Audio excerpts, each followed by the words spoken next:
All right. Welcome everyone to the very first episode of the Hammy Takes Pod. I am your host Hamza, and joined to my left, at my right, actually, to what you're seeing, is my co-host Mina. Mina, how are you doing today, my good I've been better, not gonna lie. I just strung out like 10 sneezes in a row, so hopefully man? I keep those in check throughout the duration of this episode. But so Yeah, far, so good. Uh, but hopefully you can hold off for the next half hour, however long this takes. So yeah, man. Hopefully so, and glad you're doing good. Um, just to give you guys a little background here, I'm also doing sports content, and this is the very first episode. Mina is my best friend. We've known each other since college, freshman year, and we've been good friends since. And we've been very close. And both of us are huge sports fans. We both love basketball and football, so it's kind of nice that we get to start our very first own podcast. So um, I guess we can just get right into it.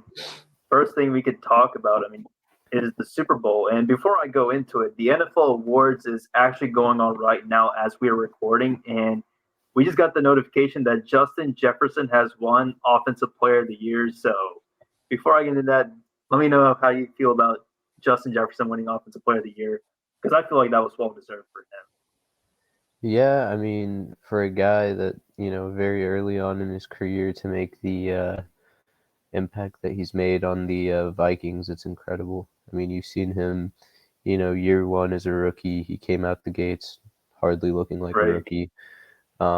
And from there, he's matched, if not outperformed himself right. on a yearly basis. So, I mean, it's incredible seeing what he's been able to do. And, Hmm. at this rate, by the time he retires, he's going to be one of the all time greats at his position. So, I think what he did is well deserved. You've seen him.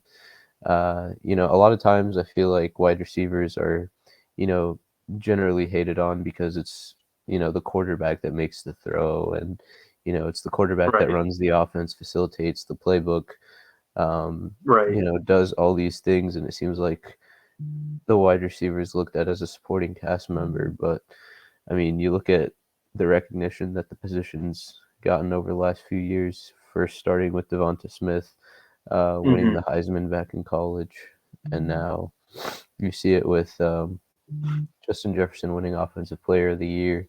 So Right. it's definitely a position that isn't given enough credit. But you have to look at what the wide receiver can do. Also, being able to create the space, making sure that Absolutely.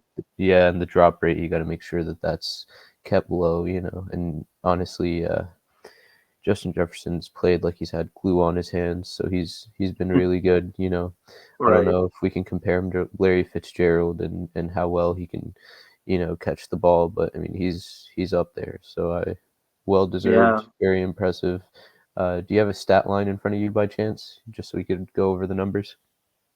I think he's led the league in receiving yards. That's what I know for sure. And I believe he's put up over, I would say, 1,800 yards. But I completely agree with you. Justin Jefferson has been incredible. And he's been in the MVP conversation. He was actually recognized to be an MVP candidate, and he absolutely deserves to receive this award, off the Play of the Year award. I know that the MVP is probably more quarterback driven, but I'm glad to see that Jefferson is in that conversation, because there have been times where you've seen a lot of Vikings games when they're close. Justin Jefferson is out here making the most clutch catch and actually putting the Vikings in position to win. I know people are going to try to give it to Kirk Cousins and be like, "Oh, Kirk Cousins has all these stats for like game-winning drives and whatnot," but it's Justin Jefferson that's actually doing the dirty work. And an example I can give you is that Bills game where Jefferson made that one-handed grab. If you watch that play, it Kirk Cousins threw it and it looked like it was going to get picked off, but Jefferson was just is so damn good. Like the spectacular catch that he made, and I just feel like there's a lot of moments that you can see from the season where Jefferson has clutched up for the Vikings. Um, so Yeah. I have the numbers pulled up. This season, he's had 128 catches for 1,809 yards with 8 touchdowns. averaging 14.1 yards per reception. I mean, that is incredible. And this is his third year. I think his catch percentage 69.6%, and obviously All Pro, made a Pro Bowl. I mean, Jefferson's incredible, and he's just a generational talent. And yeah, I completely agree with you about the wide receiver position, like how important it is for them to ball track and catch the ball. I mean, look at Devontae Adams. Look at the season that he's had without Aaron Rodgers. I mean, people were saying that Devontae Adams was actually going to decline because he didn't have Aaron Rodgers as his quarterback, and Derek Carr was going to be his quarterback. And yet, Tay Adams had over like 1,500 receiving yards, and he led the league in touchdowns. And it's just incredible. Like Tay Adams is still that guy. So I mean, It's been really incredible. So, and I'll tell everything you that you said. Yeah, go ahead. Sorry, I didn't mean to cut you off. Go ahead and finish that No, statement. you're good. Oh, okay, I got you. Well, I was gonna say, I mean, you look at the quarterback position, and the argument that if Kirk wasn't the quarterback, if he had a better quarterback, then he would put even better numbers up on the board. And I might take slight issue to that because at first glance it sounds accurate, it sounds valid. And although if he has a better quarterback throwing to him, there is a chance that he puts up better numbers. But I think the issue isn't with the quarterback position. I think you look at the receiving core that the Vikings have, and you have to see that the talent gap between Jefferson and the wide receiver 2 position is so great that Jefferson's getting the ball thrown to him more. Maybe he'll have a few more catches here and there, but at the end of the day, an NFL quarterback has the accuracy to be able to put it in his receiver's hands. If not, then he'll quickly get replaced. Yeah.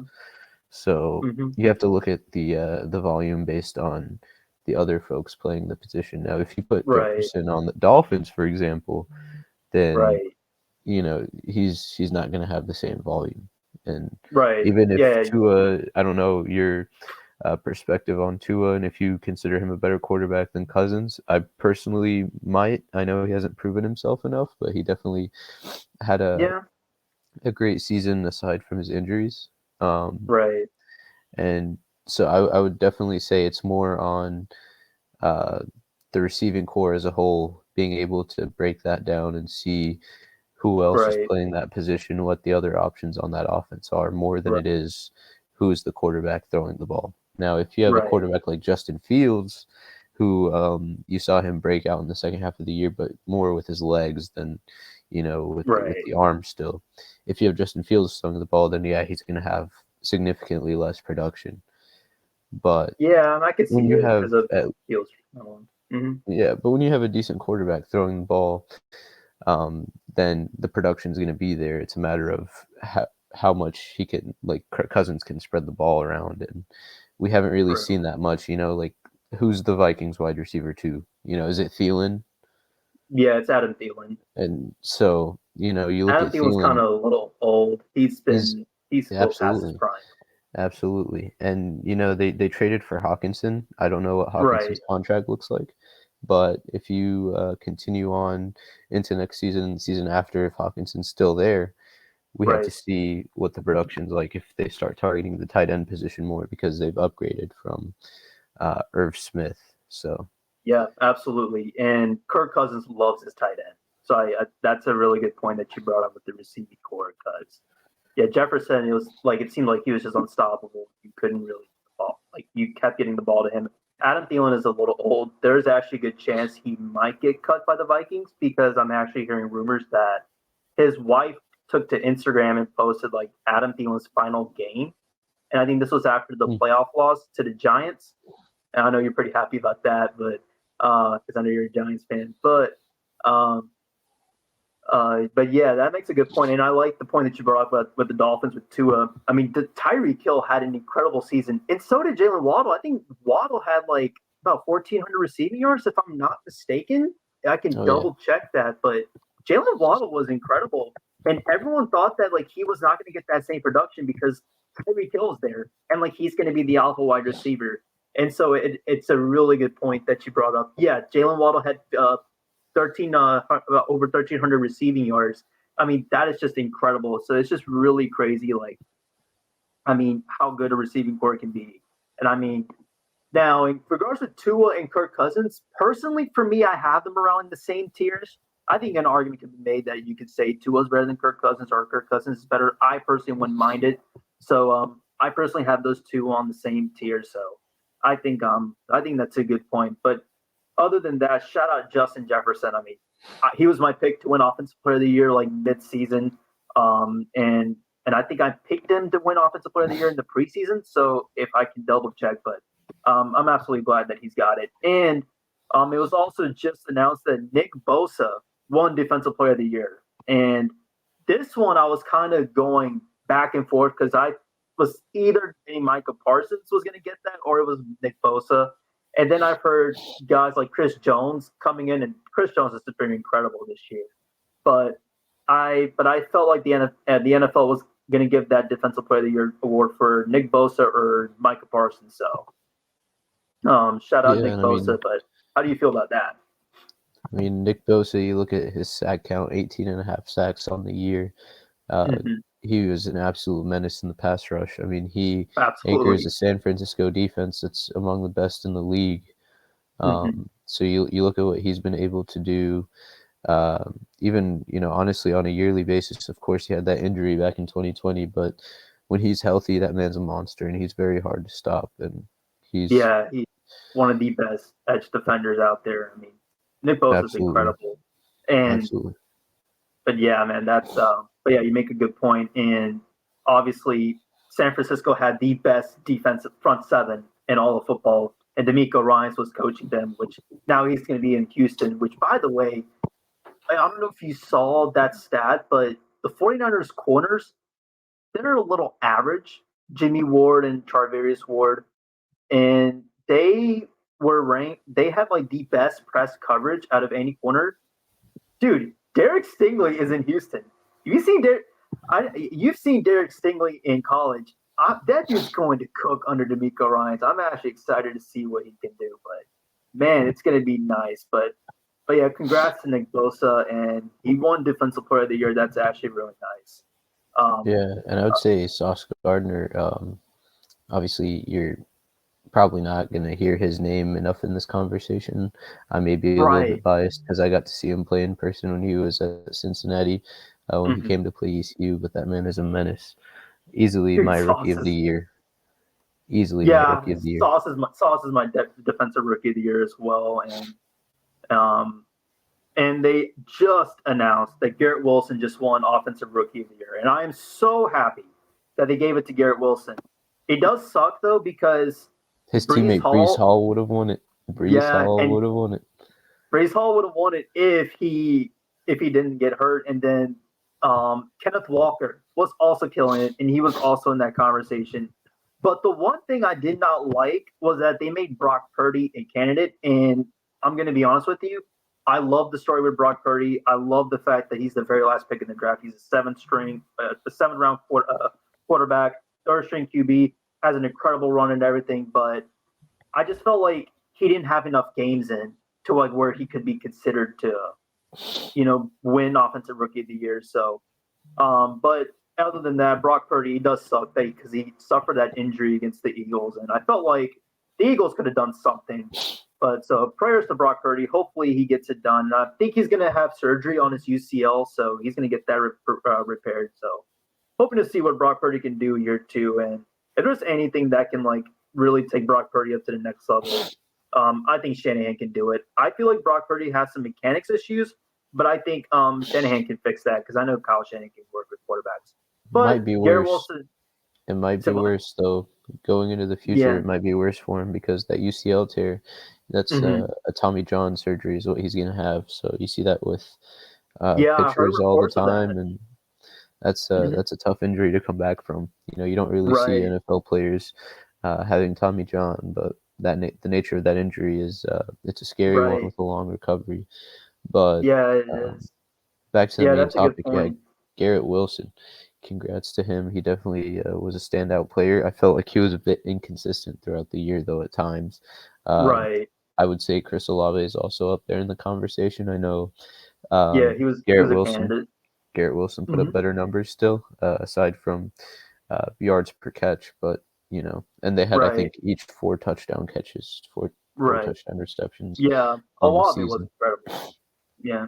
Sorry to cut you off there. Olave was incredible. But I think what screwed Garrett Wilson over like the season with the inconsistencies was the Jets quarterback carousel. Because at one point they had Joe Flacco, and then Zach Wilson was injured before the season began. They brought Zach Wilson back. Zach Wilson was sticking up the joint. Then they had Mike White come in, and then Zach Wilson, and then Mike White, and then they had Joe Flacco playing. So it was just a quarterback carousel and the Jets. And man, if they can get a QB upgrade, that would be nice. I mean, Garrett Wilson could go nuclear. I mean, Garrett Wilson was fun to watch. But yeah, the inconsistencies they did happen. Part of it was because what's his name? Brees Hall. The offense was so tailored around Brees Hall, and uh, Jets were just heavily focused on the run game. They had Brees Hall going, then Michael Carter in that the backfield as well. So I think part of the Jets offense, like why you didn't really see much from Garrett Wilson, was because it was all tailored towards Brees Hall. Um, they just announced the Defensive Rookie of the Year. It's indeed Sauce Gardner. He got the award, and that's so well deserved. So Absolutely. I mean, he was the I'm not. first cornerback to be. I can't remember the award he won, but he was the first one in decades. The first AP All-Pro selection, I believe, at his position as a Think rookie. he First was. one since what, like the 70s, since like I 1972 or saw something that like that. stat. Yeah. Yeah, that's crazy, dude. Sauce Gardner is incredible, and like I said, Mina and I, we both went to East Carolina University. Sauce Gardner, his school, Cincinnati, they were in our conference, and I'm telling you, man, Sauce Gardner is incredible. I'm glad that he's got it. And do you think Sauce Gardner is the best rookie? I mean, not the best cornerback in all of football? Like, there's actually a conversation going around because, like, the best cornerbacks, you're hearing Pat Surtain being named up, and then Jalen Ramsey, Jair Alexander, Panthers corner J.C. Horns being mentioned, and then Sauce Gardner. Um, I think personally, like, although I don't like to put rookies too high in any of my rankings, but like there are some certain positions where it's okay, and I think I'll give the exception. I think cornerback is an exception, and I think Sauce Gardner is a top 5 rookie. Like his coverage skills, I think is something, and I don't even think he's allowed a touchdown in man-to-man coverage. I think he allowed one in zone, but it was not, I don't think it was on him. It was his fault, but he hasn't allowed a single touchdown in man coverage. That just shows you how good Sauce Gardner really is, and that's well deserved by him. So, congrats to Sauce Gardner. I like this a lot. Absolutely, and Mhm. although we do have a small sample size, he continues to defy the odds. Really, I mean, although he Right. was really highly selected in the draft, I had my um, doubts about him because coming from our conference, the American Athletic Mhm. Conference isn't the most competitive. Although he had not given up a touchdown in college, which is incredible, Right. there were questions surrounding how he'd perform at the next level and with a much higher level of competition. Right. So Right. Yeah. he's That. Yeah. continued to defy the odds. So he's up there, and whether or not he's the best, he makes a case for it. So I Yeah. mean, obviously you Absolutely. have other folks that come to mind. You have Gilmore, he's getting a little old. Ramsey, Surtain, like you said, Darius Slay, Jair Oh yeah. We Alexander. play Slay. So Yeah, and all these guys are really good. Trayvon Diggs is in the conversation, although he gives up so many yards. Personally, I'm not right. really sold on him. You have James Bradbury, Charvarius Ward, Jamel Dean. There's a lot of AJ Terrell. I mean, you have a lot of great corners out there, but he Right. if he takes Um. the cake, well deserved. Right. And then you got corners like Tre'Davious White. That dude can still. He kind of lost a step because, like, obviously he tore his ACL, but he hasn't been the same, which kind of sucks. But Trey White still, I think, is a good corner. Marlon Humphrey, probably the best tackling corner. I love his tackling ability. Um, I'm trying to remember. Marshawn Lattimore, he's a little. I mean, man coverage is good, but at times he does give up some yards. But still, Marshawn Lattimore's still a pretty good corner. Obviously Jair Alexander, But yeah, I mean, it's incredible. And man, the Jets both Garrett Wilson and Sauce Gardner both winning Rookie of the Year. I wonder when was the last time two rookies from the same team has won their respective awards. That's actually something interesting that I may have to look up, but because this is the first time I'm actually ever seeing this. So that's actually insane that two Jets players win their respective Rookies of the Year awards. So that's actually very nice. But Yeah, I mean, the Jets have a very bright future. If they could get the quarterback situation figured out, they'll be a very scary team. They may trade for Aaron Rodgers. I'm not sure yeah, if yeah, that they will may go actually for my happen, quarterback. but Aaron Rodgers to the Jets would be incredible. And if you're able to give him maybe one more really good wide receiver, I know you have Garrett Wilson, you have Elijah Moore, you have a couple receivers on that team that can, Yeah, uh, Corey you know, Davis. Corey Davis. You have a few that are solid, no real superstar Mm-hmm. uh, in the wide receiver core. I mean, Garrett Wilson may develop into that in the years to come, but there's Right. no, you know, there's no guy that's in a league of his own on that wide receiver core. So if you can bring someone Mm-hmm.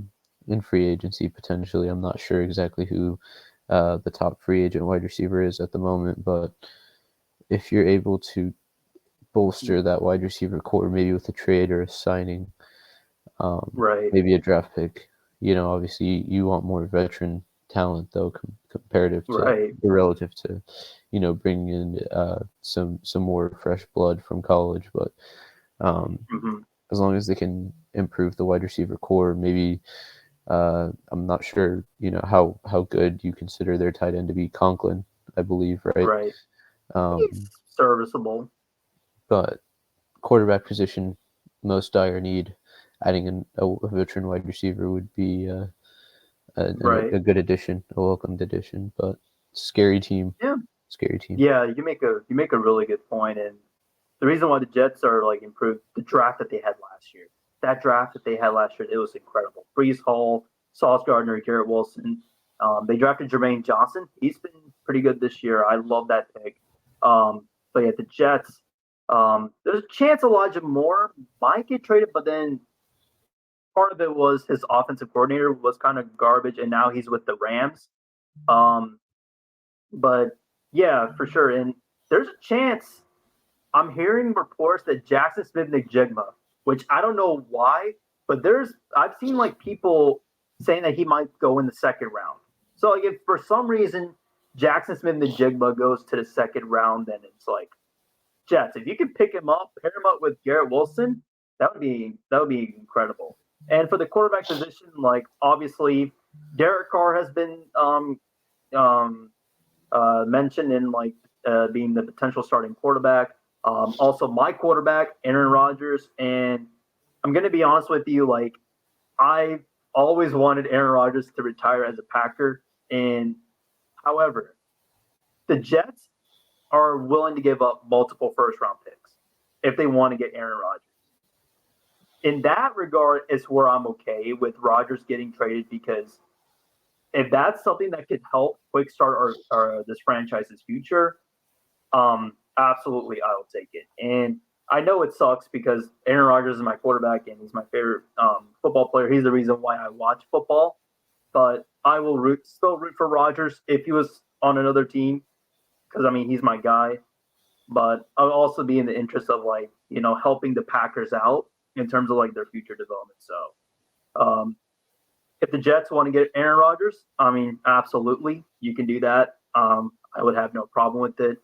And I will root for my quarterback wherever he's at, whether if he's in green and gold here in Green Bay or if he's somewhere else. But other than that, like it would suck, but at the same time, it's just like what's best for the franchise and what's also best for him. So that's always something that I'm always going to be with. But other than that, there hasn't been an award mentioned yet. So I guess we could just move on to the Super Bowl and just preview the game and make our picks before like any more award picks come up. But in the meantime, the Super Bowl is going to be this Sunday, and it's going to be a showdown between the Kansas City Chiefs and the Philadelphia Eagles. and I think we got ourselves a good one. What do you think, man? Yeah, I'm seeing that the Eagles are favored, and I'm Hmm. honestly not buying it. I mean, I know the Eagles have a probably the better defense. We could probably agree on Right, that. right, yeah, But I just don't really see them stopping Patrick Mahomes, and his ankle I know has been a hot topic in recent weeks because of that injury that he right, sustained earlier in the right. playoffs. But I mean, it didn't look like it stopped him last time very much, and Hmm. it. He's also had multiple weeks of rest since, so I think he's considerably better, and I think that regardless of the defense in front of him, he's going to give them fits. I have the Absolutely. Chiefs. I have the Chiefs winning this one. I'll give them. I'll say it's 34-24 Chiefs. That's my score prediction.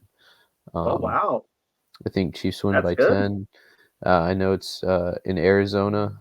You might have more Chiefs fans able to make it out. I'm not sure how much of the Philly faithful will be out there, but Right, um, I see the Chiefs winning this one again. And, both of these teams have veterans that have made it to the Super Bowl, as both of these absolutely. teams have won it in the last 5-6 years. Each team has came away with a Super Bowl victory. The Hmm. Eagles pulled it off against Tom Brady when he was back on the Yeah, Patriots, and right. the Chiefs won it in 2019. So Hmm. Yeah, there's veterans on both teams that have deep playoff experience and Super Bowl experience. So right. um, I think it'll be a good game. This wasn't there was no Cinderella story this year. Both teams Yeah, are 16-3 as it stands, factoring in their playoff wins. So both very dominant in their respective conferences. Um, right. so it should be a good, hard fought game down to the probably honestly to the fourth quarter. I see the Chiefs pulling away just a little bit and winning by those 10 points, but I think it'll Right, be a relatively evenly matched game for most of it. Um, right. and it's actually kind of funny that in each appearance, uh, each of the last appearance for both teams, they faced off against Tom Brady. If you want to, think about the last time that each team went to the Super Bowl, the Chiefs faced the Buccaneers and Brady, and the Eagles faced the Patriots and Brady. So that's a funny little Right. statistic to or observation to throw at you. So Right.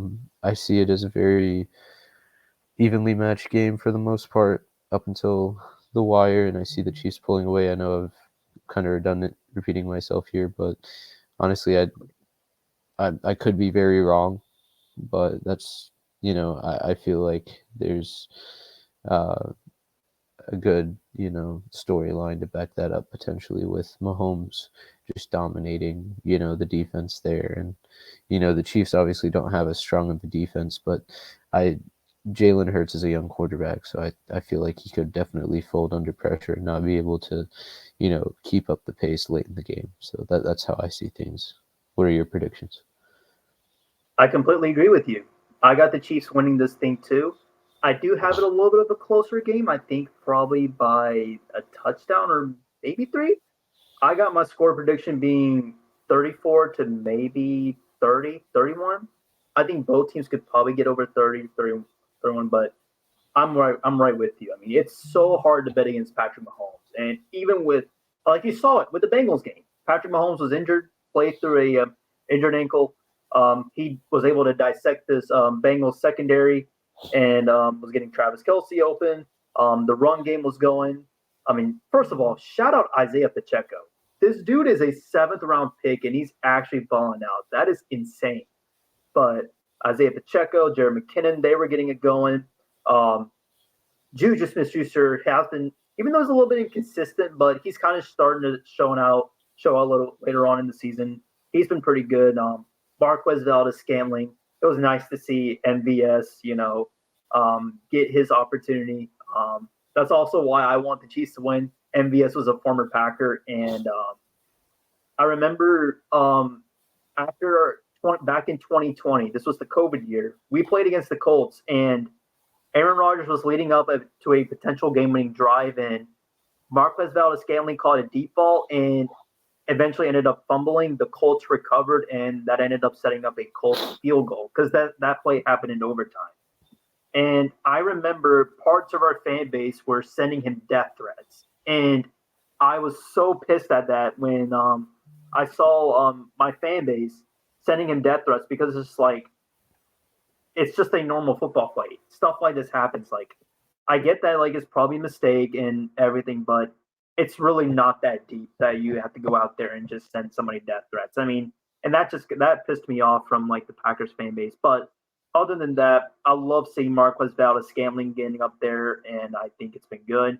Um, the one thing about the Chiefs, their defense stepped up in that Bengals game. They were picking off Joe Burrow. Their rookies were doing really good. Um, what's his name? Trent McDuffie was actually playing really good. Their rookie corner, Chris Jones, was dominating the Bengals offensive line. Although I understand like the Bengals offensive line's not that good, but and they didn't have Jonah Williams, but still, Chris Jones is Chris Jones, and he's been incredible. I think the key for this game Travis is, Kelce. yeah, Travis Kelsey. Can the Eagles contain him? Because if you're not going to stop Travis Kelsey, then I mean, I don't know how the secondary can. Like even despite them having a big play Slay, James Bradbury, and C.J. Gardner Johnson, but also the Chiefs' offensive line, it's it's okay. It's mid. It's not as good as what we would think it would be. Orlando Brown Jr. He hasn't been too good this year. Um, can the Eagles pass rush do what they did against the 49ers? Um, and then also another thing that I think is the most important matchup is the battle of the trenches. The Eagles' offensive line is the best in the league. Can they match up and can they eliminate the Chiefs' front seven? And I think it's up to more of the Chiefs' front seven. Can they generate pressure? Because you saw, if you watch that Eagles game in the NFC Championship game against the 49ers, San Francisco has the best front seven in all of football. And the Eagles completely manhandled them. Like they barely could get pressure going on and all that. So I think that's the key. And that's been like one of the biggest reasons why the Eagles are such a good football team. And also, Jalen Hurts, can he get the deep ball going to A.J. Brown? That's also another thing. I think if A.J. Brown's unguardable, the Eagles have a shot. But at the end of the day, I mean, you're going up against Patrick Mahomes. Um, just like Tom Brady, he's probably the other quarterback you just can't root against because he's just so good. I mean, he's just incredible to watch. Um, and I just think the Chiefs probably will find a way to pull it off. And I think it's going to be probably going to come down to probably the final Chiefs possession of the game. And I think it's just going to come down to where like maybe Mahomes or can do something in the fourth quarter, pull some Mahomes magic, um, like he did in the Super Bowl, which he won against the 49ers, but like probably pull some tricks out, and then the Chiefs have a lead, and then the Chiefs defense ends up making a play. I feel like it may come down to that, but other than that, it's just that Patrick Mahomes, you just can't bet against them. I can't do it either, so I also have the Chiefs winning. So It's gonna I be think this is interesting but yeah, seeing. but yeah, but then again, it just depends on how good can this Chiefs front seven get to Jalen Hurts because that offensive line is such a unit. Jason Kelsey is a beast. Lane Johnson is incredible. I mean, if anything, like that is probably the to me is going to be like the deciding factor. How can the Chiefs defense do this? So, but that's the thing. But other than that, so both of us have the Chiefs winning, so that's good. So I guess that's that.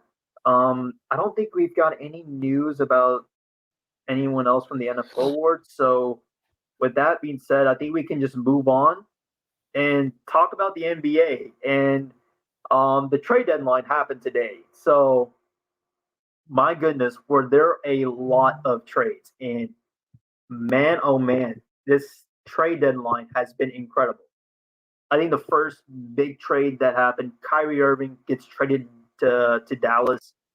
He leaves Brooklyn, which I think Brooklyn received Spencer Dinwiddie. They got Dorian Finney-Smith, and they got some draft picks. I can just pull up the draft compensation. through Twitter that I have open right here. Shams Charania, because I think he reported this trade. But yeah, Kyrie Irving is to the Dallas Mavericks, and the Nets in return they get Spencer Dinwiddie, Dorian Finney-Smith, 2029 first round picks, and 2 second round picks in 2027 and 2029. So, how do you feel about the Kyrie trade? And we saw the Mavs play yesterday. So, I obviously when Kyrie gone, he has had uh, a pretty bad attitude throughout his tenure as a Brooklyn Net, and he made it clear that he had no intention of re-signing with them at the end of the season. So it was either get Right, rid of him now or have him walk at the end of the season for right. just about obviously nothing. So um, any trade of Kyrie is a win in my book. Dinwiddie was a Yeah, great absolutely. player on the Nets. He really broke out when he was on the team, so I'm glad that he's back. It's great to see a first rounder come out of this trade. Dorian Hmm. Finney-Smith, I see just as a utility player, maybe some bench depth. Not really any Hmm. value picking him up, but Yeah. maybe he could be a potential trade piece in the future. And second rounders, that's just adds more depth. So overall, I would say the Nets definitely won. It was a mutual benefit, really. Right, absolutely. But And I would say that yeah, the Brooklyn Nets definitely it was in their favor to get rid of Kyrie, obviously. So I'm happy with the trade. Um, yeah, it's I just good. wish the picks weren't so far in the future because we're looking at 5, 6 years down the line. So Yeah, yeah, I completely agree with you, and I feel bad for you. Like, I know you're a Nets fan and you love this team, and it sucks because, like, I mean, you did not because nobody expected that this would happen, like with Kyrie Irving and the drama that he was pulling. I mean, but yeah, absolutely, I completely agree with you. I think just anything, it was either like it was either they're gonna play out the season or Kyrie was gonna leave. He was just not gonna come back, and the fact that the Nets got a first round pick and just pretty much any value, they said, you know what, let's trade you somewhere else. We can just get something in return. That way we don't end up losing out in free agency. But yeah, I think that's a W for both sides. Dallas is actually taking a risk because Kyrie Irving is playing for a long term contract. And chances are, if things work out in Dallas, he might sign there. But if he doesn't, there's a chance he may go to the Lakers because I know people are saying Kyrie is probably going to go to the Lakers. And I don't know if you heard the reports, but Nets owner Joe Tsai was not wanting to trade Kyrie to LA. So, like, for some odd reason. But other than that, like Kyrie Irving to the Dallas Mavericks, I think it's a pretty interesting um, situation there. Kyrie and Luka Doncic, probably the best backcourt in all of basketball. Kyrie's unstoppable. He's Showtime. Same thing with Luka Doncic. But I like this trade in the sense that Luka's not the one that's going to carry. And then when there's times when Luka's on the bench, the Dallas Mavericks offense seems to be, a bit off. So like I like the idea that okay, if you're gonna rest Luka, probably have Kyrie in the game and the offense can continue its rhythm there. So I like that from that perspective. But the one thing I am a little concerned, the Mavericks kind of losing out on defense. I think Finney Smith. I'm not exactly sure how he has been defensively, but I've heard some people say he's been pretty good defensively. But other than that, I think this is a gamble, and I think this could end up working out, especially with Kyrie and Luca together on the court. And the reason why I was kind of questioning their fitment, I don't know if you saw from my Instagram story, it was just because they're two both dominant players, and it's just like often at times you don't ever see that work out. So I'm curious to see what happens, but other than that, like I mean, this is probably the best backcourt in all of basketball. So if they can actually play and they get the chemistry going, I think Dallas could be a dangerous team in the West. I mean, like that's actually a really good trade for both sides, and I mean, especially the Nets, just getting anything rather than losing Kyrie Irving in free agency. It's just always a W. Um, I'll tell you, I'm before more of a fan of the Kevin Durant trade. I like Mm-hmm. the Kevin Durant trade more. Now, although I Yes. did expect them to get more star power in terms of players that are already in the league, you can't argue with 4 first-round picks. Mikal Bridges is a very good player. I've been a fan of Yes. his game for a while. Cam Johnson's good. Jay Crowder, who was also moved for 5 second-round picks, which is a very big haul of second-round picks. And Absolutely. considering Jay Crowder was a former second-round pick himself, uh, Mm-hmm. it's an interesting trade there. But the Nets have, it's almost like a rebuild, but they still have a really good roster and they have a huge investment into their future in the next decade. So Absolutely. Yeah, absolutely. And I was getting ready to go to the KD trade. That is crazy that it happened at 1 a.m. I was asleep. And then I randomly wake up late at night and then I just see the notification. It's like Kevin Durant just got traded. And I'm just like, what in the world? And I was shocked because, like, okay, Kyrie Irving got traded. Okay, maybe Katie's gone because Katie came to Brooklyn because of Kyrie Irving. But I was like, okay, maybe the Nets could finish out the season with Kevin Durant, but it's actually crazy that they decided to trade him in. Like I said, I mean, I would have actually preferred the Nets to probably get some more star power. Probably Devin Booker. It would have made this trade a little bit more fair. But other than that, like 4 first round picks and additional draft compensation. I mean, listen, you can't go wrong with draft picks. And I like what the Nets got from the KD trade. And then Mikal Bridges has been really good. Cam Johnson is pretty solid. Um, I believe I sent you um, a picture of like what the Nets roster looks like. Yeah. So the current roster that the Nets have: Cam Thomas, Spencer Dinwiddie, Ben Smith, Dorian Finney-Smith, Royce O'Neal, Jay Crowder, which you can exclude him because Jay Crowder just got traded to Milwaukee today. Mikal Bridges, Cam Johnson, Yuta Wannabe, Edmund Sumner, no, who that is. Nick Claxton. Claxton's been pretty good. Dayron Sharp, Patty Mills, Seth Curry, Joe Harris. That's actually not a bad roster that the Nets have. And I think like if they could potentially land a superstar in free agency, that's a pretty good team. Like I like the amount of solid players that the Nets have around. I mean, that's not a bad roster at all. So I think the Nets are pretty good. I think that they did a good job with this. And I saw a photo. Here we go. During Kevin Durant, James Harden, and Kyrie Irving's tenure in Brooklyn, the Nets traded those three, and they received Ben Simmons, Seth Curry, Andre Drummond, Spencer Dinwiddie, Dorian Finney-Smith, Mikal Bridges, Jay Crowder, Cam Johnson, and 7 first-round picks just by trading away Harden, KD, and Kyrie. That is incredible. So I mean, I'm pretty excited. I'm excited to see what the Nets can do later on. But I will say they had much higher expectations. Having those yeah, 3 players, like the actual performance of the team was far below what was expected of them, so that was disappointing. But it's exciting to see what the future will hold for the franchise. Now, as for the current state of the NBA, the Suns should easily be able to make the playoffs at this rate. We saw them they slow should. down heavily when Booker got injured. Now they're starting to pick up Right. the pace, and now they should absolutely take off. And I expect them to Absolutely. more than likely be a top 5 seed by the time the season ends and make a deep playoff run. And in all Absolutely. honesty, I expect them to be championship contenders now that they have KD.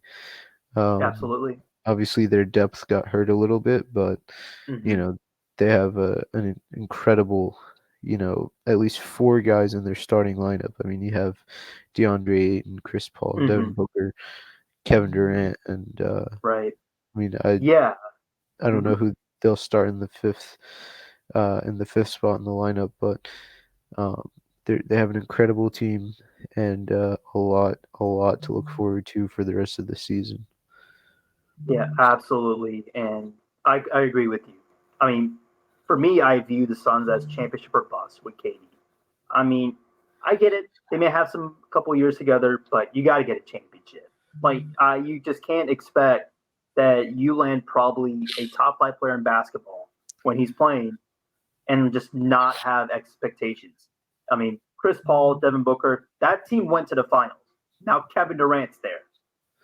And for the Kevin Durant, I mean, this job, like the situation that he's in, it's just incredible. He doesn't have to worry about, being the leader of that team. And, that's Chris Paul's job.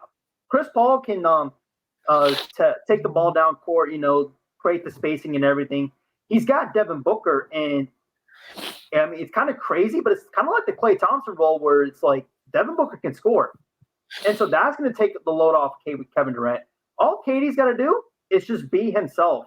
And I think that's where KD is literally dangerous at his best when he's dangerous and he's not having to lead this team and whatnot. Because Chris Paul is the leader of that team.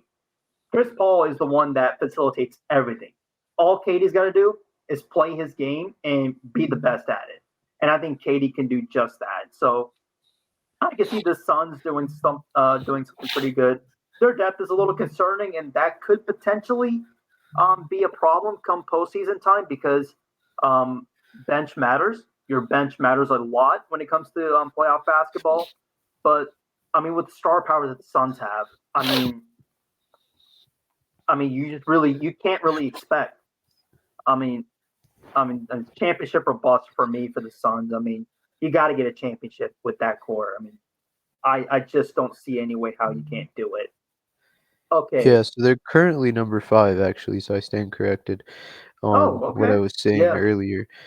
So they're right in the thick of it, but I expect them to be easily top maybe 2 or 3. Now they're several games behind the Grizzlies right now, but the Grizzlies have been imploding recently, so I could Yeah. easily see them finish in second place. I don't know if they'll catch the Nuggets per se, but I could see them easily locking in the 2 seed by the time the season ends, and it looks like Torrey Craig has actually benefited greatly in terms of playing time Mhm. with this trade because he's now, from the looks of it, the starting small forward. That's Um, nice. So so I think they're gonna there, put Katie at the 4 then. yeah. So Mm. I see Katie being the power forward there. Torrey Craig being the small forward shows a big, gap in depth there. But and like you said, their bench is not not very good at the moment. But Do they still have Cameron Payne on that roster? I I did not see him on there. I'm not sure No, what it's all happened good. to him.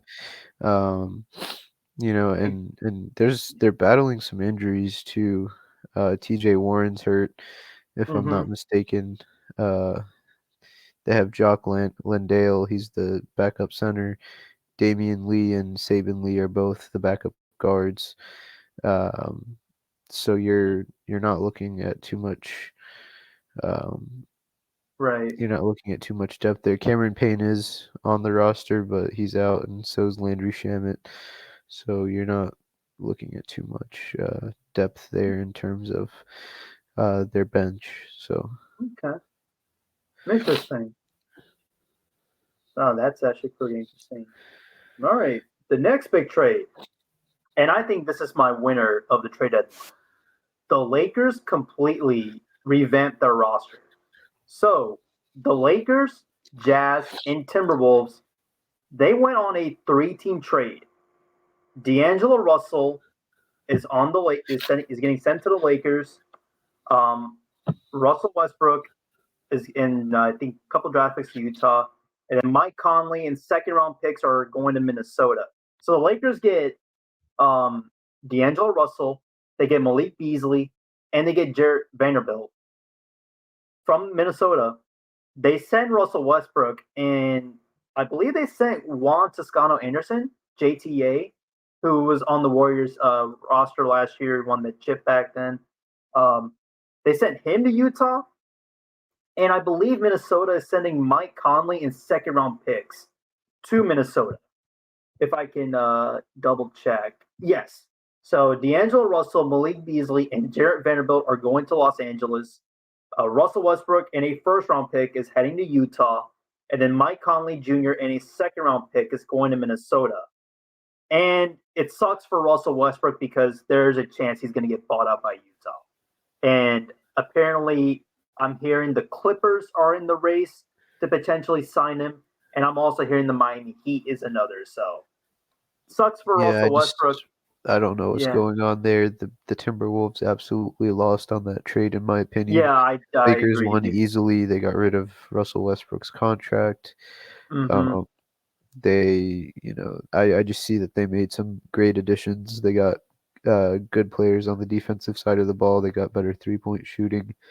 Um, so I see the Absolutely. Lakers as the winners, the Timberwolves as the losers, and Utah is just the middleman in that trade.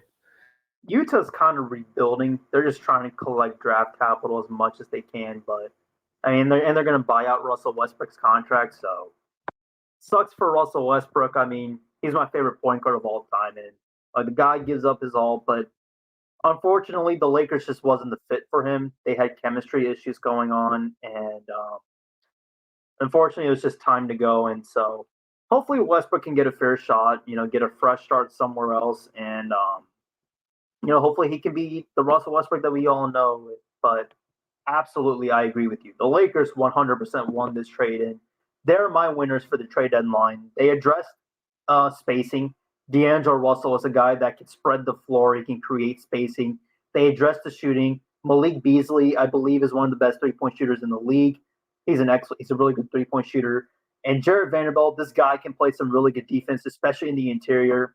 And the Lakers desperately needed that. So the Lakers, they filled the holes that they needed.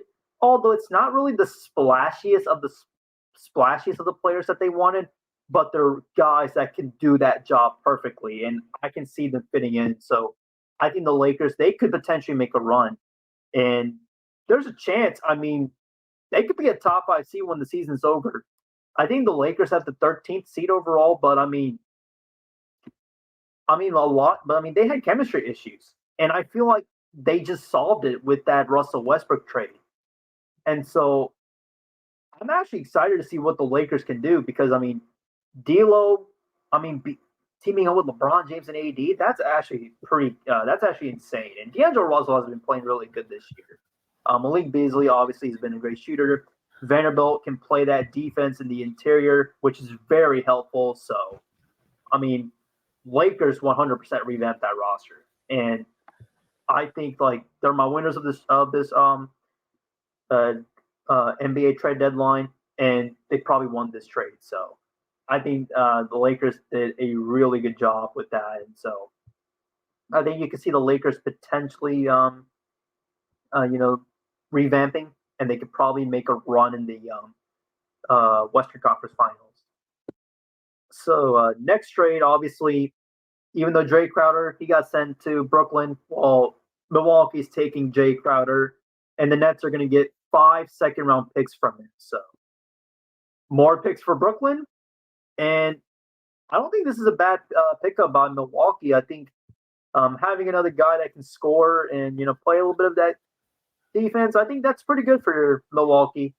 So I do They're like adding that. another player that has a veteran status. He's played Right. in the playoffs a significant amount. I believe he's played in 9 Hmm. consecutive postseasons, so he's adding a lot of experience there as well. So Right. um, I personally believe that the Bucks have invested in this season with bringing in Jay Crowder. Obviously, 5 second round picks seems like overkill, but it seems like Yeah. for every single trade that involved second round picks, 5 has been the magic number for some Yeah, people. dude. Oh man, I don't want to get into this trade, but we'll get to it because we gotta talk about it because I was just not so sure about like the trade that my Atlanta Hawks did. But in the meantime, I'm gonna get into it later on. But yeah, I feel like they overpaid for Jay Crowder, but I mean, then again, I mean, the Bucks are contenders. I mean, they're the second seed in the East. They could possibly come out, but I mean, then again, I mean, Milwaukee's getting that veteran leadership in, so I think I like it. Um, we have a couple reunions going on. Eric Gordon is getting traded to the Los Angeles Clippers, and then John Wall. is going back to Houston, and now Houston's going to buy out his contract, which I'm just like, what in the world is going on with all this? But I mean, wow. Um, let's see. Patrick Beverly gets traded to the Magic to get Mo Bamba. I don't know for what purpose did they do this trade for. And I know the Lakers traded Thomas Bryant, their center, and he's been pretty solid this year.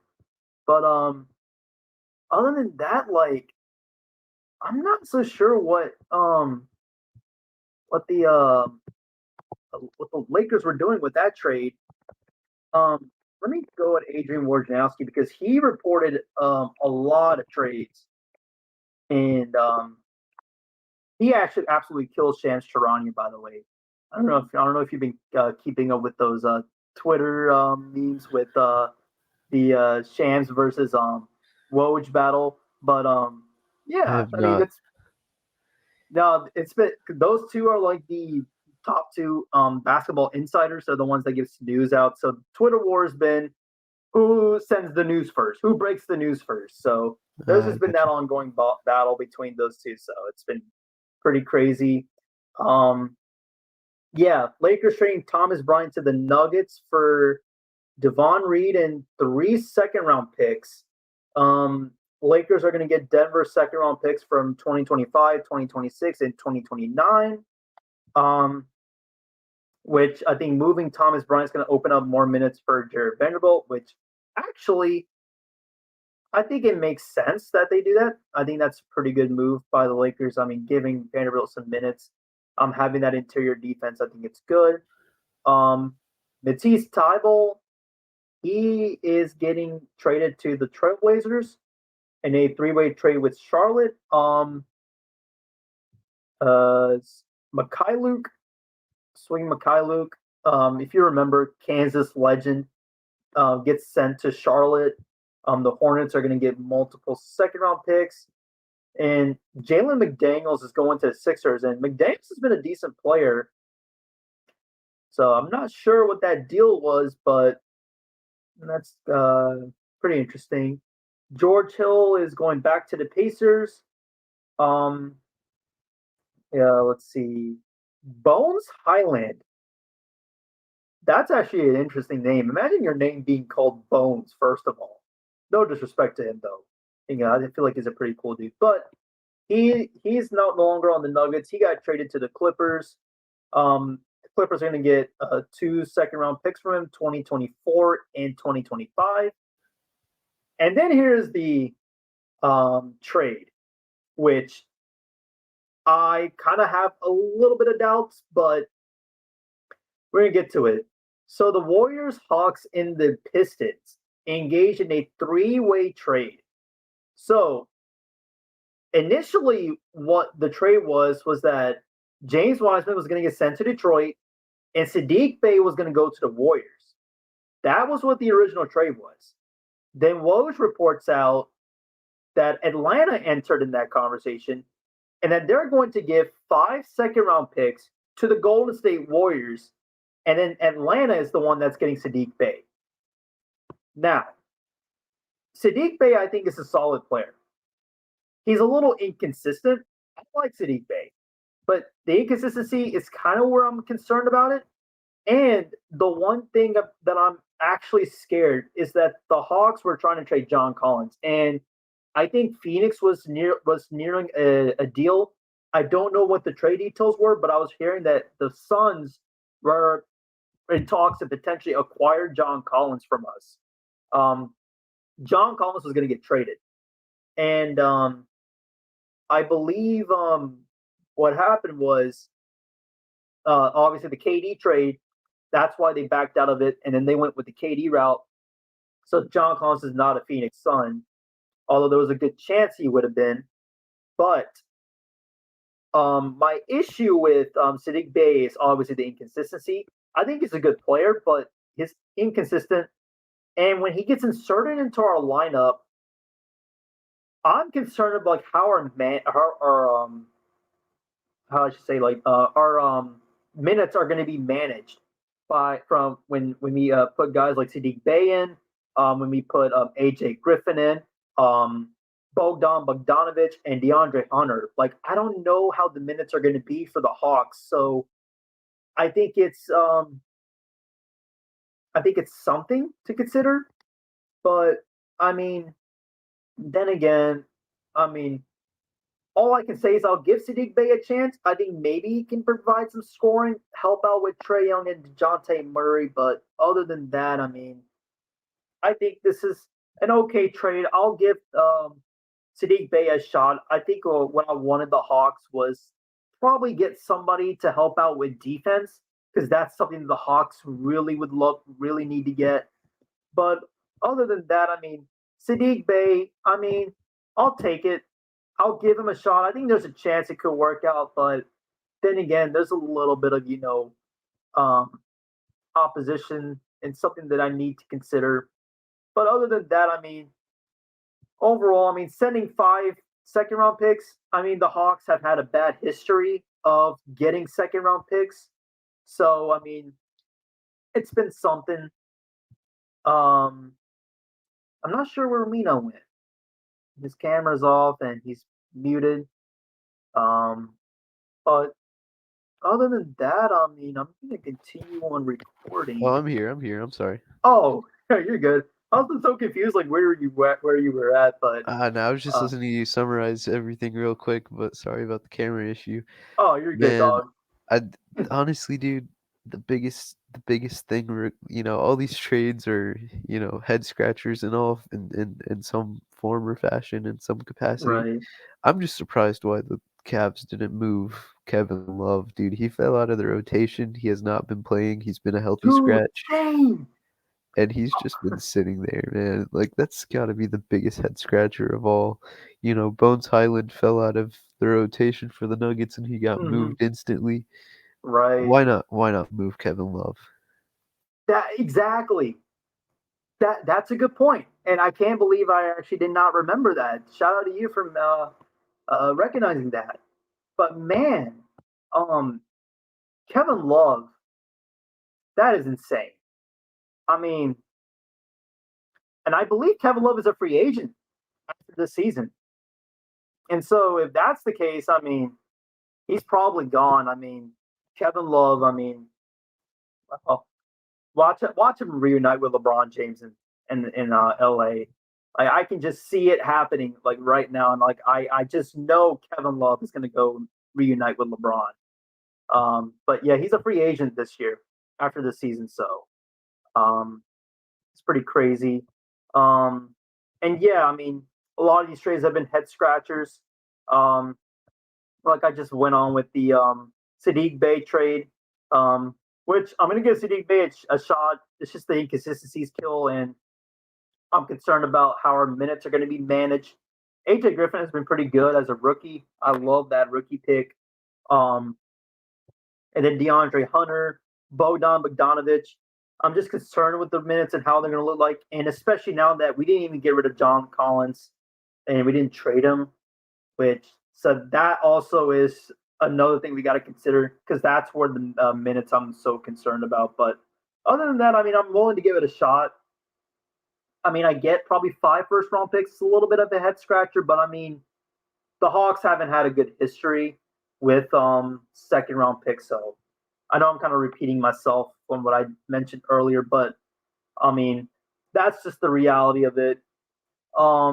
Let's see what else trade has happened. If I can go up, I did talk about Patrick Beverly getting moved, and it's crazy. I don't know if you saw it. The Pat Bev went on Twitter, and when he heard the Malik Beasley was coming back to the Lakers, and I think D'Lo as well, he was like, "The reunion, there's a reunion coming back or something." It's some form or fashion. Pat Bev said that, and then the next thing you know, he gets traded like less than a day. So that's crazy. The Warriors made another trade. Um, I think they moved Kevin Knox. No, I know they made another trade because yes, they're trading. They got rid of 5 second-round picks, which I'm actually wondering if that was the picks that we gave Golden State to get Sadiq Bey. But they gave 5 second-round picks to bring back Gary Payton II from the Blazers from the Blazers. So that's incredible. Nice to see that Gary Payton has returned. That's going to help. That's going to improve the Warriors' defense. They really missed that. Let's see. Any other trade that happened? Um, okay, the Gary Payton two move saves the Warriors roughly $7 million in luxury tax. So that's cool. Um, the Wizards are currently working on a contract buyout for Will Barton. Pretty interesting there, and I believe that's pretty much it. Like from all the major trades that's happened, Luke Kennard is getting sent to the Grizzlies.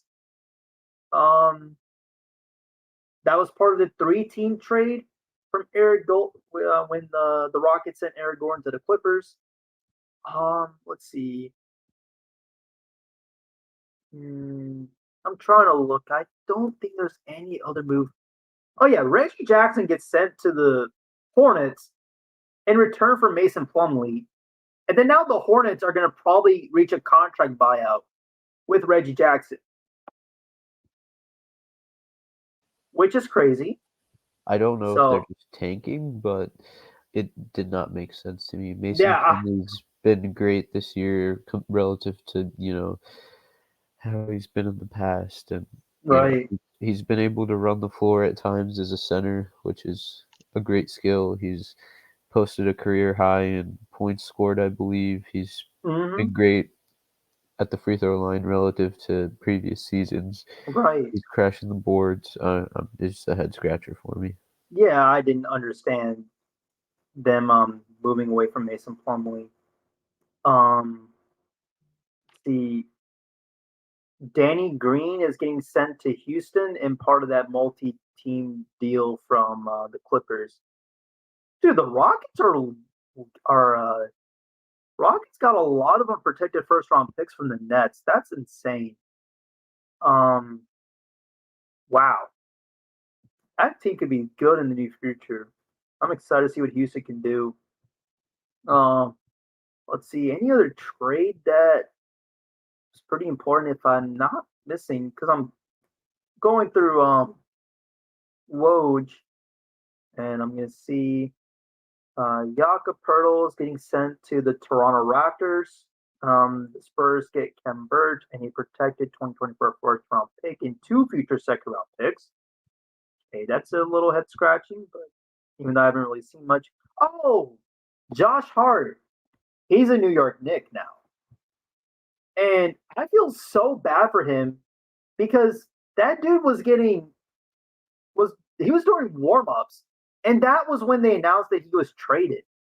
So the dude got traded during warm-ups. It was almost a Harrison Barnes situation where Barnes got benched mid-game when the Mavs traded him to the Kings. Oh my But goodness. but man, I'm going to forget that Harrison Barnes trade. That is insane. But man, Josh Hart is going to be reunited with Jalen Brunson in New York, and the Blazers are going to get back Cam Reddish and a protected future first round pick. So Cam Reddish can do something pretty good. Former Duke player. Nice to see that. Um, and he was a former Hawk too. But man, that is insane. Um, what other trade has happened? I think I may have gotten by all of them. Uh, let's see. I think absolutely. I think I may have just nailed about every major trade that's happened. Um, yeah. Now, LeBron making history. Okay, something All rubs time. me the wrong way about that because in the middle of the game, they stop and they stop for a hot minute. If I was LeBron, I would tell him, to respect my opponent. I would continue the game and let's celebrate afterward. But not only was, was it about him? Like I get it, it's it's a great milestone, but immediately after making it, he starts celebrating it. You know, if I'm Mm-hmm. LeBron and I'm playing, I'm trying to put points on the board, help my team win. I'm not keeping track of how many points I have and how far I am from the record. You know, Right. he was trying to Right. score, he was chasing that record. You know, by all means, you can want the record, but I just felt like it was poor showmanship, for both, Mm-hmm. towards his teammates, you know, keeping a counter in his mind of where he was relative to the record and also to his opponent, stopping the game for quite a while. I didn't like it. Mm-hmm. Now, Yeah. props to him, great player, but sportsmanship and character. He's yeah, I just wasn't a fan of anything else that happened that. Yeah. Yeah, I don't disagree with that. I get that it's a pretty good record. I can understand why you wanted to stop and, take the time and, recognize what LeBron did because hell of a fucking achievement, man. I mean, we're not going to see anyone break that record. And LeBron is going to be playing for a couple more years. And there's a chance he's going to probably get over 40,000 career points. Like that's a guarantee. Like I don't think like he's going to slow down, but I do agree with you. Like I felt like they could have waited, but I think it's a record that like Kareem Abdul-Jabbar held for like almost 4 decades. So like I can get the understanding that why they would, pause the game and take the time to recognize. But I do agree with you. And the Lakers were losing when uh, LeBron had that record when he broke that record, and so I was like, okay, can the Lakers like close this out? Because if you saw the bench, obviously they were going crazy. Anthony Davis was just sitting there, and he just looked like he was locked in. Now I know people were trying to like make a situation with Anthony Davis and saying that he's just being selfish and whatnot. And like I understand like LeBron broke a historic record and like you should be out there cheering, but Anthony Davis was wanting to win that game. And like he even came out in post conference and he was trying to win. And the Lakers blew that night for LeBron James, which sucks. But other than that, I mean, shout out to LeBron James. I mean, we're not going to, and it's just another thing. Like, appreciate LeBron James while you can. I know people are going to have like the GOAT debates going on, and I've kind of come out here and I've said like, oh, LeBron's the GOAT and whatnot. But I had to reconsider because I had to reconsider Jordan too. But I think I'm at the point where I'm just like the GOAT debate's pretty stupid in my opinion. Like, I don't think we should like be having saying like, oh, who the greatest player of all time is and whatnot. I just feel like it's stupid because basketball is just an evolving game. I mean, everything's changing. The game's changing. The rules have been changing for college basketball. I mean, not college basketball, the NBA. I'm sorry about that, but I mean, the NBA, like the game just constantly changes. I mean, there's certain eras that you got to account for what the game was like back then and like what it was for different eras, what rules and regulations were there. The types of calls that you see now, like they didn't even happen back then. Like you have to account for that. And I just feel like it's just flawed because obviously players from today's game, they're going to probably maybe dominate in the earlier generation because of evolution. So I just feel like the game just keeps evolving, and I just feel like it's just stupid to have a good conversation. I feel like it's best probably go by like each decade, best player from each decade. I think the 50s you could probably say uh, the 60s probably George Mikan or Bob Cousy. I don't know. You can give that to 70s Wilt Chamberlain, 1980s Magic Johnson, 1990s Michael Jordan, 2000s Kobe Bryant, 2010s LeBron James, 2022 probably Giannis Antetokounmpo. So, but yeah, and but Absolutely. yeah, other than that, I mean, that's that. And also, the NFL has announced a couple of awards. Brian Dable, head coach of the New York Giants, has won Coach of the Year. Um, Let me double check because I know I saw Geno Smith won Comeback Player of the Year. Pretty interesting. Not bad. I like that. Um, and I believe that's probably it so far with the uh yeah, I think that's actually pretty it. So And both well deserved. I mean, Brian Dable, you saw him lead a team that wasn't expected to do much all season. Obviously, they had a mhm, hiccup towards the back end, but they were able to win in the playoffs at least. Um, absolutely. and Geno Smith leading a Seattle team that had zero hopes going into the season and outperformed Russell Wilson, who he replaced. So So both very well deserved accolades there. yeah. Shout out, man. I mean, that is incredible. And Geno Smith having that comeback, it's pretty incredible. Um and I mean, and then Brian Dable, I mean, I'm so glad he got it. I'm so happy Brian Dable got it. Um, Nobody had any hopes for the Giants. I thought the Giants would probably get 2 to maybe 3 wins, and they far exceeded my expectations. Daniel Jones looked like a pretty okay quarterback. Like he was less garbage. I'm not a little bit high on Daniel Jones, but Daniel Jones has been better than what he was years past. This is probably the best season from Daniel Jones' career. I mean, the fact that Brian Dable did all of that, and then a Giants team which hasn't had really much help. I mean, Saquon Barkley has been their best player, and obviously the Giants' defensive line, Dexter Lawrence has been incredible. I mean, the Giants' coaching staff. I mean, everything the Giants have done. I mean, this team was in the playoffs because of Brian Dable. Like Brian Dable with the culture that he's established in New York, everything. I'm excited for the Giants' future. I think this is a team that can improve, and there is a chance I think they could compete with the division. I mean, this is such an incredible season for the Giants. Far exceeded expectations. I'm happy for Giants fans. I mean, just wow. And Brian Dable, absolutely well deserved. But other than that, I mean, do you have anything to talk about? Um, and of college basketball, Vanderbilt upset Tennessee last night, and there was quite a few upsets that happened, but I haven't heard really anything from college football.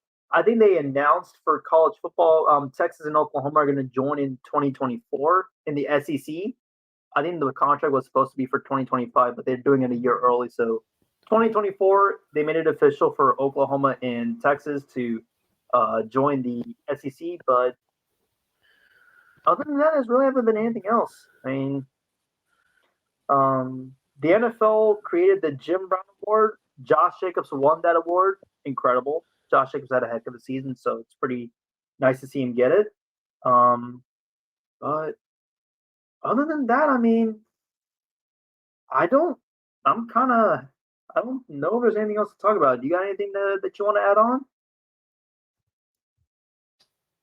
Honestly, I think the NFL and the NBA really were the big focus in sports this week. So I think we touched on Yeah, pretty all much. the important things, the Super Bowl, the NBA trade deadline, and Mhm. other than that, there isn't a whole lot, but I'm excited to see what happens in the upcoming weeks and the seeding for the March Madness March tournament Madness coming up. should be fun. Yeah, Yeah, so there's a that should be chance exciting. UNC could be out. Like UNC's on a losing streak. There's a chance they could miss the tournament. I was hearing some reports for that. So, Wouldn't be um, surprised, man. North Carolina basketball, even Duke have not been yeah, very, very good this year. So Duke's got a new head coach. This their first. I mean, this they're out of the Mike Coach K era. So, but I mean, kind of expected to be like a mediocre season. But I mean, other than that, I think Duke could get better. UNC, I'm kind of a bit disappointed. I thought Hubert Davis could do a much better job with that. Caleb Raub is pretty good, so I'm not sure what's going on with UNC basketball, but but I mean, as long as UNC is losing, I'm okay with it personally. So I don't know. So I mean, it's nice. So I like to see that. But other than that, I mean, the awards are still going on at this moment. They haven't announced the MVP yet. Um, so I think they're gonna probably do that. But other than that, I mean, there's not really nothing else that we have to talk about. I mean, we Super Bowl we caught up. I mean, we talked about trade deadline, went through every single trade. Um, what's the biggest thing that you have coming out from the trade deadline? Uh, Honestly, I'm just excited for the new 2K game with the updated rosters. Okay, yeah, I don't blame you with that, dog. I don't blame you with that. I mean, that's actually going to be pretty insane. Um, I'm telling you, man, which you gotta get the PS5. I got to, man. I have to. At some point, I gotta like get the PS5 and just hook it up and then play Madden and 2K together. Um, man, what team do you think? So obviously, I said the Lakers are the biggest winners of the trade deadline. Who is your winner of the trade deadline? You might be right. The Lakers are up there. I would say the Nets, honestly. I wouldn't give it to the Suns simply because they have zero depth. The Nets have Hmm. a decent roster and they've invested in their Right. future. But the most Hmm. immediate winners, maybe the Lakers, honestly. I want to say the Suns, but their rosters, aside from their main four big pieces, it's painfully bad. So, Yeah, um, absolutely. Yeah, I'm right with you, man. And the loser to me is the Miami Heat. And the Heat, I mean, I just don't understand like how on earth can the Miami Heat like not make a single move? I saw a little tweet and they were trying to uh trade Kyle Lowry to the Clippers, but for some reason Pat Riley was taking a nap and they were trying to get Pat Riley to approve that trade. So yeah, the Heat are sixth in the Eastern Conference and they did not make a move. And I'm just like, what in the world's going on? Like the fact that they did not make a single move, it doesn't make any sense. And the Cavs too. I mean, Kevin Love, I don't know why you didn't trade him, but I feel like the Miami Heat is probably the biggest loser of this trade. I just want to see your thoughts on that. yeah, I mean, I'd say the Heat, the Cavs, the Mm-hmm. Timberwolves, all losers in during Oh this yeah, trade Timberwolves deadline. too. Mm-hmm. Um, if Kyrie walks at the end of the season, then if the Mavs can't win a championship, then they did it all for nothing. Um, the obviously Phoenix got a lot better, but at what cost at the same time? Uh, Right. so yeah, but biggest losers definitely Heat, Cavs, in my opinion. Absolutely, man. Absolutely. Okay. Darrell Reeves just got selected into the Hall of Fame. Well deserved. Um, Browns offensive tackle Joe Thomas has been in. That's really well deserved. Former Cowboys and Broncos pass rusher Demarcus Ware has been elected to Pro Football Hall of Fame. Pretty deserved. Can we get Jared Allen in there? That'll be pretty cool. But other than that, they're just probably announcing the Hall of Fame class. But other than that, I mean, there's really nothing else, man. I think this is probably a good stopping point. If you want to plug anything like Mina, any socials you got or something, feel free to you can plug him in. And, Um, Nothing too crazy. I think people can find me they through your social medias. So, uh, okay. but if anyone has any inquiries, they can reach me at mina.aknook. Good luck spelling it on Instagram. All right. Um, Um, yeah, all right. And obviously, um, this podcast obviously is going to be available in Spotify, Apple Music, Google Podcasts, Amazon, and also is going to be on my YouTube channel. So I'll plug my socials in. Um, but other than that, I think this is it. And guess I could just say is, man, this was pretty fun. Very first episode of the Hammy Takes Pod. Thank you so much for listening, and stay tuned for more episodes coming up.